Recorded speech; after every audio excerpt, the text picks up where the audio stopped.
เก็บทีละแล้วสาวคู่ก็ให้เพื่อนไปล่างมือเลยล่างมือล่างมือในน้ำเรียบร้อยเนี่ยโมเมนต์ล่างมือใส่ขี้ดินเด้อ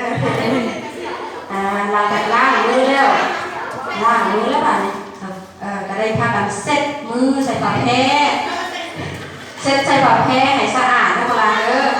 โมให้เซ็ตใส่เสื้อตัวเองเนาะเซ็ตใส่ปากแพ้ให้สะอาดหลังจากนั้นก็เข้ามานั่งอยู่ในห้องเรียนคือเก่าเนาะนั่งดีๆงามๆเนาะเป็นอะไรพวกเราม่วนบ่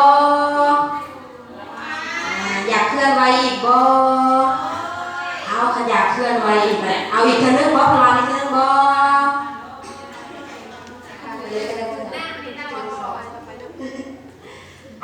เอาอีกทีนึงเนาะซะเนาะพวกเราลุกขึ้น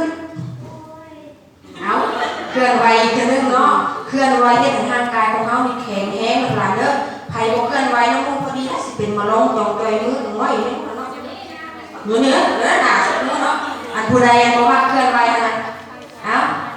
สักผู้สิเล่าเรื่องขึ้นอีกทีนึงเนาะโบราณเทศคาถาตามจินตนาการโบราณเทศคาถาอะไรก็ได้เนาะตัวบ่ให้เขาออกมาเห็นแล้วเนาะบ่ได้เห็นได้ให้ออกมาในโรงเรียนของพวกหลาน